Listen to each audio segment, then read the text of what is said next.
शिवलिंगावर कोणत्या 5 वस्तू चुकूनही वाहू नयेत? सखोल आध्यात्मिक आणि वैज्ञानिक विश्लेषण. नमस्कार. एका अतिशय गूढ, पवित्र आणि आपल्या सर्वांच्या जिव्हाळ्याच्या विषयामध्ये आपले स्वागत आहे. आज आपण अशा एका विषयावर बोलणार आहोत जो थेट आपल्या घराच्या देव्हाऱ्याशी, आपल्या श्रद्धेशी आणि आपल्या आयुष्यातील सुख शांतीशी जोडलेला आहे. आपण सर्वच जण भगवान भोलानाथ म्हणजेच महादेवाची पूजा अतिशय श्रद्धेने करतो. कोणी त्यांना जल अर्पण करतं, कोणी बेलाचं पान, तर कोणी दुधाचा अभिषेक करतं. आपल्या मनात केवळ एकच भोळा भाव असतो, तो म्हणजे महादेवाचा आशीर्वाद आपल्याला मिळावा. पण अनेकदा आपल्या अनावधानाने किंवा योग्य माहिती नसल्यामुळे आपण अशा काही गोष्टी शिवलिंगावर अर्पण करतो ज्या धर्मशास्त्र, वास्तुशास्त्र आणि ज्योतिषशास्त्रानुसार पूर्णपणे निषिद्ध मानल्या गेल्या आहेत. शिवलिंग हे केवळ एका पाषाणाचे प्रतीक नाही, ती एक जिवंत ऊर्जा आहे. संपूर्ण ब्रह्मांड ज्यातून निर्माण झाले आणि ज्यामध्ये विलीन होणार आहे, त्या निराकार आणि निर्गुण परब्रह्माचे प्रतीक म्हणजे शिवलिंग होय. शिवलिंगामध्ये प्रचंड ऊर्जा सामावलेली असते. या ऊर्जेचे संतुलन राखण्यासाठी विशिष्ट नियमांचे पालन करणे अत्यंत गरजेचे असते. जेव्हा आपण चुकीच्या वस्तू शिवलिंगावर अर्पण करतो, तेव्हा त्यातून निर्माण होणारी विरुद्ध स्पंदने आपल्या घरातील वास्तूमध्ये, आपल्या कुंडलीतील ग्रहमानावर आणि पर्यायाने आपल्या आयुष्यावर अत्यंत विपरीत परिणाम करू शकतात. आज आपण अशाच 5 अत्यंत महत्त्वाच्या वस्तूंबद्दल सविस्तर जाणून घेणार आहोत, ज्या शिवलिंगावर चुकूनही वाहू नयेत. यामागील केवळ पौराणिक कथाच नाही, तर त्यामागील सखोल ज्योतिषीय आणि वास्तुशास्त्राचे तर्क देखील आपण समजून घेणार आहोत. 1. हळद. वैराग्य आणि भौतिकतेचा संघर्ष. आपल्या हिंदू धर्मात हळदीला अत्यंत शुभ मानले जाते. कोणत्याही शुभ कार्यात, मंगल कार्यात हळदीचा वापर अनिवार्य आहे.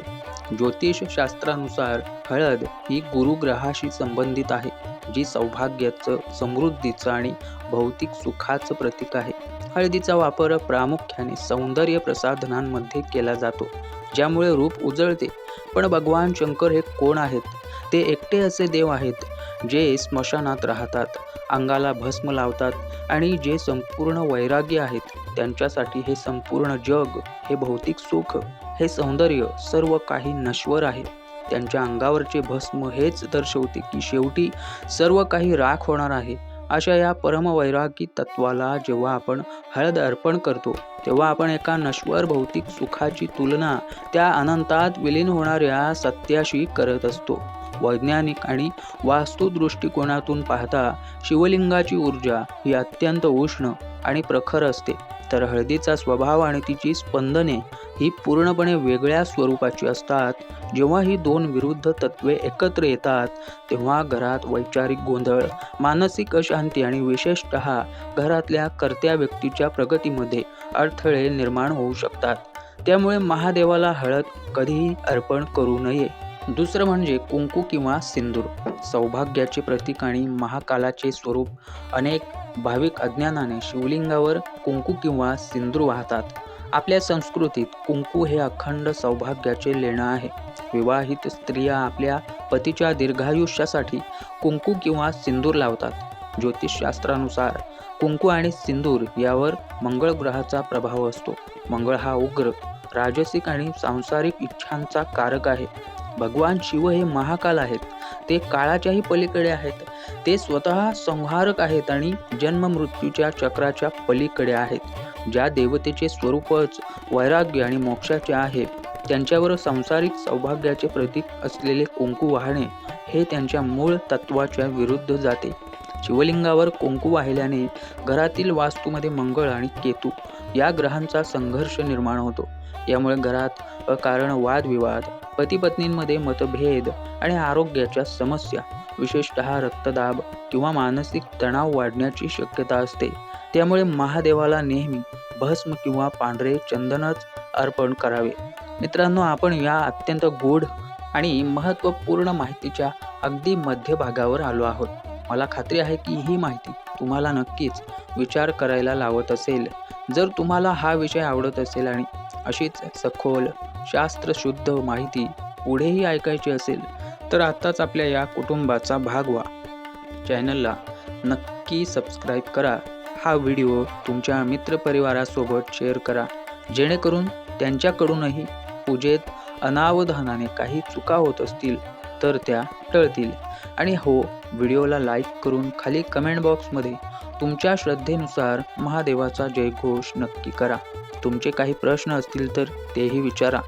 चला तर मग पुढील अत्यंत महत्त्वाच्या गोष्टींकडे वळूया. 3. तुळशींची पाने. प्रकृती आणि विनाशाची वेगळी दिशा. तुळस ही प्रत्येक हिंदू घराच्या अंगणात असते. भगवान विष्णूंची कोणतीही पूजा तुळशीशिवाय पूर्ण होत नाही, पण महादेवाच्या पूजेत तुळस पूर्णपणे वर्ज्य आहे. यामागे एक अत्यंत मार्मिक पौराणिक कथा आहे. जलंधर नावाचा एक अत्यंत शक्तिशाली असुर होता, ज्याची पत्नी वृंदा ही अतिशय पतिव्रता होती. तिच्या पतिव्रत्याच्या पुण्यामुळे जलंधरला कुणीही हरवू शकत नव्हते आणि तो देवांना प्रचंड त्रास देऊ लागला. शेवटी भगवान विष्णूंनी छळाने वृंदेचे पतिव्रत्य भंग केले, ज्यामुळे जलंधराचा वध करणे भगवान शंकरांना शक्य झाले. जेव्हा वृंदेला हे सत्य समजले तेव्हा तिने विष्णूंना शाप दिला. पुढे याच वृंदेने तुळशीच्या रोपाचे रूप घेतले. आपल्या पतीचा म्हणजेच जलंधराचा वध भगवान शंकरांनी केल्यामुळे तुळशीने स्वतःला महादेवासमोर कधीही न जाण्याचा निर्णय घेतला. या कथेचा आध्यात्मिक अर्थ असा आहे की तुळस ही सात्विक आणि पालन पोषण करणाऱ्या ऊर्जेचे म्हणजे विष्णू तत्व यांचे प्रतीक आहे, तर शिव हे संहारक आणि परिवर्तन करणाऱ्या ऊर्जेचे म्हणजे शिवतत्व याचे प्रतीक आहेत. जेव्हा आपण शिवलिंगावर तुळस वाहतो तेव्हा घरातील सकारात्मक ऊर्जेचा प्रवाह खंडित होतो. वास्तुशास्त्रानुसार यामुळे कुटुंबातील सदस्यांच्या निर्णय क्षमतेवर परिणाम होतो आणि हाती आलेले यश निसटून जाण्याची शक्यता असते. महादेवाला बेलाचे पान अतिशय प्रिय आहे, कारण बेलपत्राची 3 पाने ही त्रिगुण म्हणजे सत्व, रज आणि तम आणि ब्रह्मा विष्णू महेश यांचे प्रतीक आहेत, जी शिवाला शांत करतात. 4 म्हणजे केतकीचे फूल. असत्य आणि अहंकाराचा परिणाम. केतकीचे फूल अतिशय सुगंधी आणि सुंदर असते, पण ते शिवलिंगावर चुकूनही वाहिले जात नाही. यामागे शिवपुराणातील एक प्रसिद्ध कथा आहे. एकदा ब्रह्मा आणि विष्णू यांच्यात श्रेष्ठत्वावरून वाद झाला. तेव्हा त्यांच्यासमोर एक महाकाय अनंत असा ज्योतिर्लिंग प्रकट झाला. या ज्योतिर्लिंगाचा अंत शोधण्यासाठी विष्णू खाली गेले आणि ब्रह्मा वर गेले. दोघांनाही अंत सापडला नाही. विष्णूंनी सत्य मान्य केले, पण ब्रह्मदेवाने असत्य बोलण्याचे ठरविले. त्यांनी केतकीच्या फुलाला आपला खोटा साक्षीदार बनवले आणि सांगितले की मला ज्योतिर्लिंगाचा वरचा भाग सापडला आहे. महादेवाला हे असत्य सहन झाले नाही.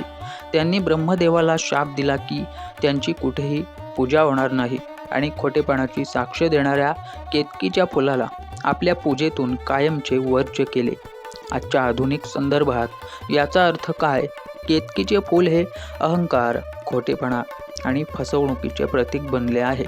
जेव्हा आपण हे फूल शिवलिंगावर अर्पण करतो तेव्हा आपण अजाणतेपणे आपल्या आयुष्यात खोटेपणा आणि अज्ञानाला आमंत्रित करत असतो.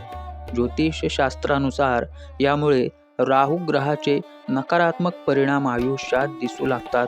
तुमच्या कामात अचानक अडथळे येणे, जवळच्या व्यक्तींकडून फसवणूक होणे किंवा समाजात मानहानी होणे असे प्रकार घडू शकतात. त्यामुळे महादेवाला धोत्र्याचे फूल, पांढरी फुले किंवा कमळ अर्पण करणे सर्वात उत्तम मानले जाते. 5 म्हणजे शंखातून अर्पण केलेले जल. शिव आणि शंख तत्वाचा विरोध. आपल्या देव्हाऱ्यात शंख हमखास असतो. शंखाचा नाद घरात सकारात्मकता आणतो आणि विष्णू तसेच लक्ष्मीच्या पूजेत शंखातून पाणी अर्पण करणे अत्यंत शुभ मानले जाते. परंतु शिवलिंगावर शंखातून कधीही जल किंवा दूध अर्पण करू नये. यामागे शंखचूड नावाच्या असुराची कथा आहे. शंखचूड हा एक महान शिवभक्त होता, पण तो देवांचा शत्रू बनला होता.